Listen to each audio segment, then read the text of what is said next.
বন্ধুরা এই দেখো নামিয়ে নিয়েছি। আমার রান্নাটা যদি ভালো অবশ্যই কিন্তু লাইক কমেন্ট শেয়ার করবে। সত্যি খুব সুন্দর ফ্লেভারটা বেরিয়েছে। ঠিক আছে, তোমরা এভাবে ট্রাই করবে। হ্যাঁ, আজকের মতন তাহলে আসি, দেখা হবে অন্য কোনো রেসিপি নিয়ে। ঠিক আছে, অন্য কোনো ভিডিও নিয়ে। হ্যাঁ, টাটা। আজকে বানাবো দই কাতলা, সেই জন্য কাতল মাছটাকে আমি মেখে রেখেছি। এখানে গোলমরিচের গুঁড়ো দিয়েছি, লবণ দিয়েছি, হলুদ দিয়েছি, দিয়ে মাছটাকে ম্যারিনেট করে রেখেছি। ঠিক আছে, এখানে মশলার জন্য লাগবে হচ্ছে, এখানটা দিয়েছি কাজু বাদাম বাটা, পেঁয়াজ বাটা, রসুন বাটা, আদা বাটা, কাঁচা লঙ্কা বাটা। ঠিক আছে, এখন হচ্ছে এটার মধ্যে আরও মশলা যাবে। কি কি মশলা যাবে সেটা তোমরা দেখতে থাকো। ঠিক আছে বন্ধুরা, এখানে হচ্ছে আমি দই কাতলা যেহেতু বানাবো, সেই জন্য এখানটা হচ্ছে আমি দই দিয়ে দিব। ওর মতন দই দিয়ে দিব এখানটায়। ঠিক আছে, দই দিয়ে দিলাম। তারপরে এখানটায় দিয়ে দিব আমি হলুদের গুঁড়ো। তারপরে এখানটায় দিব আমি জিরার গুঁড়া। তারপরে এখানটায় দিব আমি ধনের গুঁড়া। ঠিক আছে, এখানটায় দিব কাশ্মীরি রেড চিলি পাউডার। বন্ধুরা এখানটা আমি দিয়ে দিব হচ্ছে সরষের তেল সামান্য। ঠিক আছে, দিয়ে দিলাম। দিয়ে দেওয়ার পরে এখন সবগুলোকে সুন্দর করে একদম মাখিয়ে একদম ব্যাটার তৈরি করে নেব।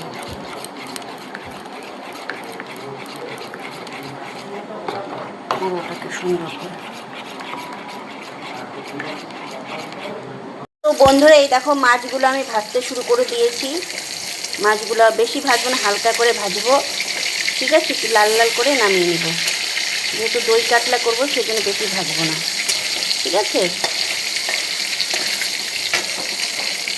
এই দেখো মাছগুলো ভেজে নামিয়ে নেওয়া হয়ে গেছে। বেশি ভাজিনি, হালকা করে ভেজেছি। এখন ওই কড়াইয়ের মধ্যে ফোড়নের জন্য আমি দিয়ে দেবো একটা শুকনো লঙ্কা। শুকনো লঙ্কাটা একটু কালো কালো হয়ে পুড়ে গেলে পরে তখন ওখানটা আমি দিয়ে দিব হচ্ছে গোটা গরম মশলা।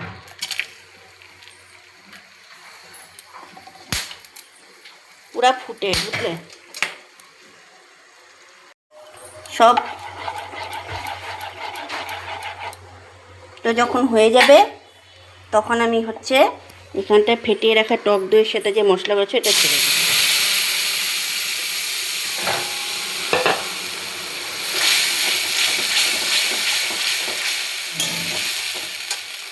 বন্ধুরা সব এই দেখো দই যে মশলাটা মেখে রেখেছিলাম সেটা আমি কড়াই পুরোটা ঢেলে দিলাম।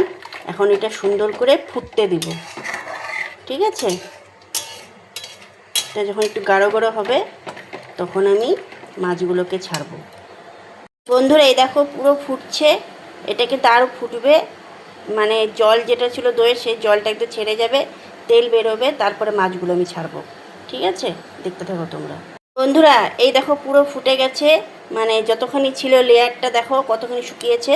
এখন এখানে মাছটা দিয়ে দিব, মাছগুলো এখানে ছেড়ে দিব। ঠিক আছে,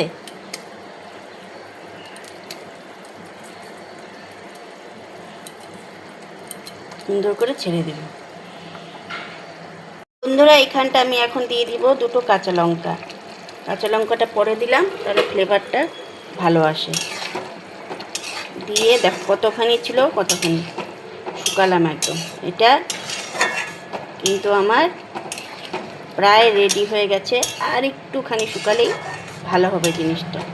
ঠিক আছে বন্ধুরা, এবার তুলে দেখি কতখানি হলো। দেখো কতখানি ছিল, কতখানি দেখো শুকিয়ে কতটুকু হয়ে গেছে, দেখেছো? এখন এই পর্যায়ে কী করবো বলো তো, দেখতে থাকো। বন্ধুরা এখন এই পর্যায়ে আমি দিয়ে দিব গরম মশলা। ফ্লেভারটা যা বেরিয়েছে না বন্ধুরা, পাগলা পাগলা সেই ফ্লেভার বেরিয়েছে।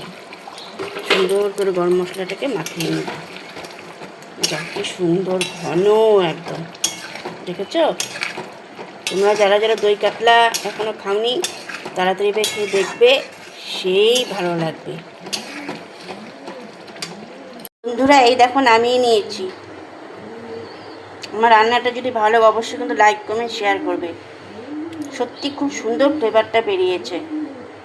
ঠিক আছে, তোমরা এভাবে ট্রাই করবে। হ্যাঁ, আজকের মতন তাহলে আসি, দেখাবো অন্য কোনো রেসিপি নিয়ে, ঠিক আছে, অন্য কোনো ভিডিও নিয়ে। হ্যাঁ, টাটা।